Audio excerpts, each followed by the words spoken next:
welcome back to the bench. Today we're taking another look, or a second look at this Commodore 128D that I picked up a few months ago.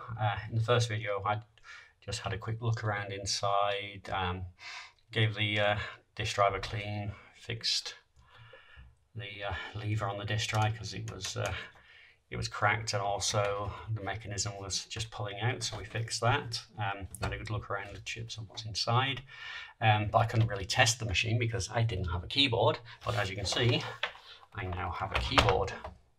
So it's somewhat yellowed. The casing is a little bit bowed, where somebody had obviously taken it apart in the past and not put it back together properly. Something was pushing on the underside of this, so it's warped the case. You can't see it because I did give it a good clean, but I will put in some images so you can see what it looked like. In this first image you can see that really how dirty this keyboard was. If you look at the cable and you look at the front here, somebody had actually written a series of shortcuts for commands actually on the keyboard. So I think this was probably used in an industrial setting, maybe, this keyboard, where there was multiple operators, so rather than having to keep going back and read RTFM, read the manual, they actually wrote the instructions on the actual casing itself. There's some more writing there, and yeah, so it extended all the way across the front of the keyboard. You can see how dirty the keycaps were. So yeah, extremely dirty keyboard. I mean, just look at that cable. That's some kind of oil-based substance. It was very tar-based. I used a lot of IPA just to clean this off, but as you can see, the cable is a hell of a lot cleaner than it was before. Okay. So before I couldn't test this out, so I have it switched on.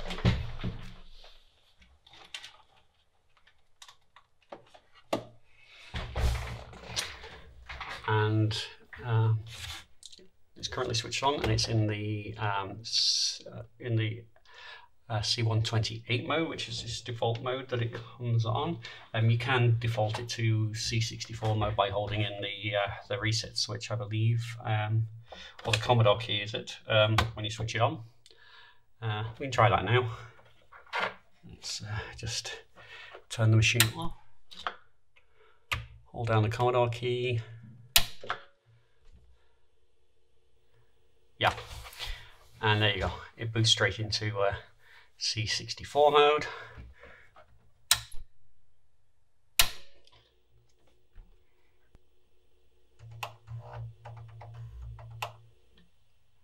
Or you can just go 64 from here, and it'll ask you, are you sure?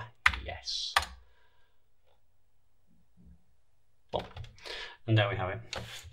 Now, in order to test the disk drive, I have my backup copy of a game here, so I will insert this, and we will see if this loads. Load. Oh, an extra character in there. No, that's wrong. I don't want to press play on a tape.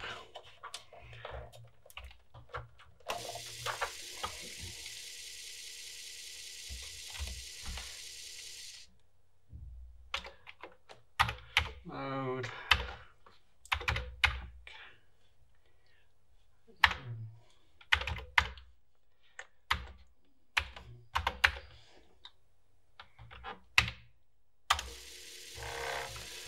Well, let's see if it'll load Pac-Man.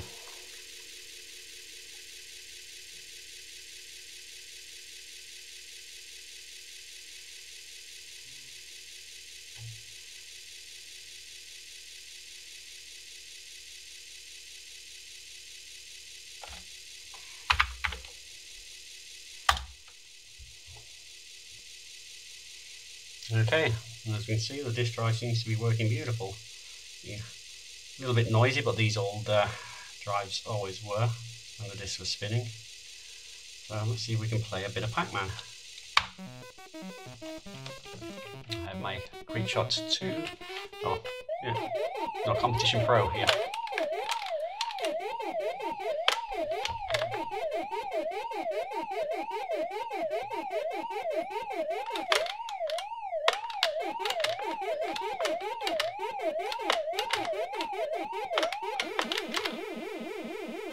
Take that, Ghost. See if we can get one of the other brethren.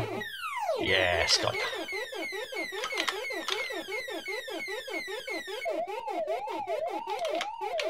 That'll teach him to mess with me.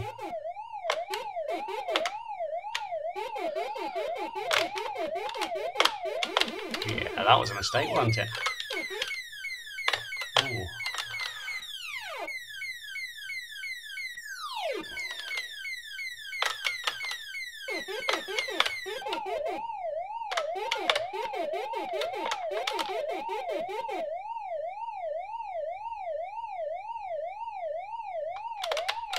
They're trying to box me in.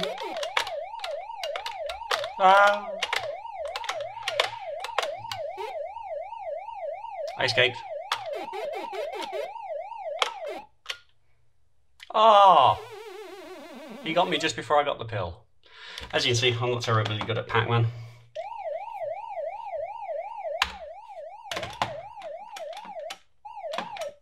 Okay, let's pause. Okay, let's see if we can do a reset back into C64 mode.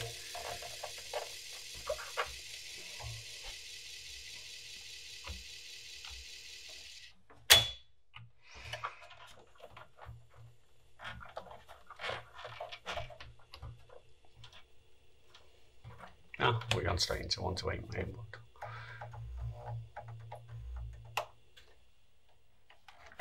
Now with the 128 mode, you actually use the function keys, I believe, to like bring up a directory listing.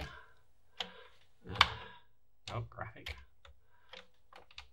Or is it shift? No, that's for load. There we go. Out of data error. No idea what that means. But press it a second time and it's working. So yeah. So I don't think Pac-Man works in 128 mode. Can give it a try. Let's try and do this. That's deload.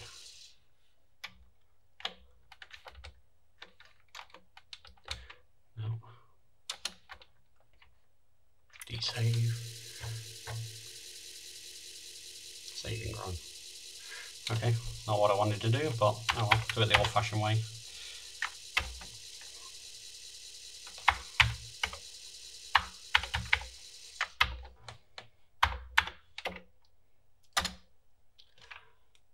Syntax error.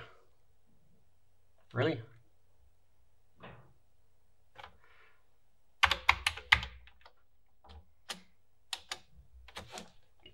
I'm getting this completely wrong.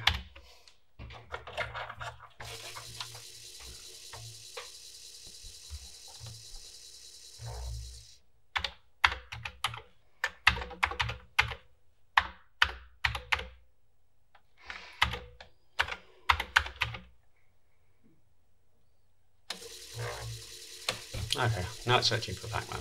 Will it load? And will it play in this mode?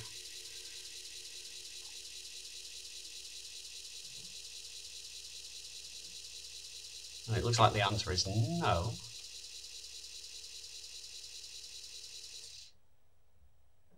We just get a garbled screen.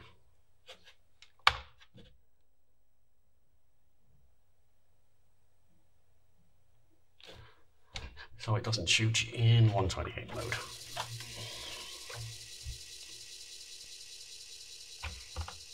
But switch it to 64 mode and it works fine. That's interesting.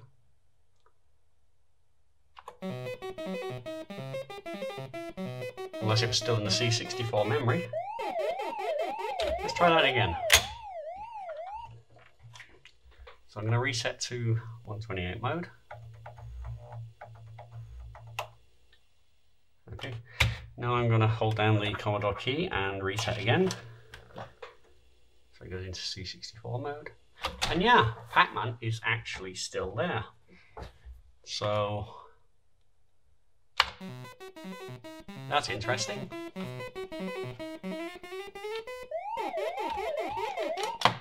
Is this a bug in the software that it's, when you do a reset it doesn't clear the memory?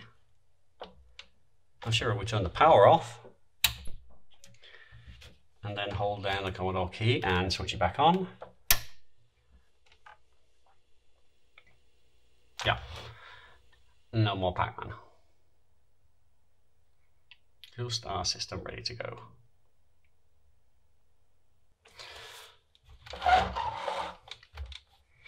So that's a second look at my Commodore 128D.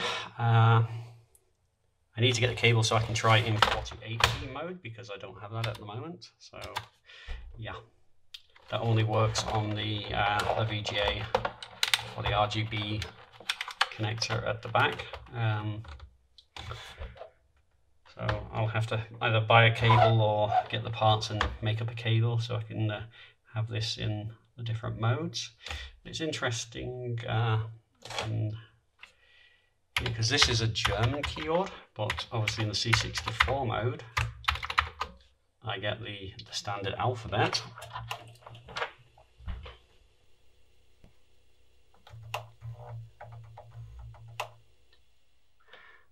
Here I also get the standard alphabet, so I don't think this 128D has the different character set for the German keyboard.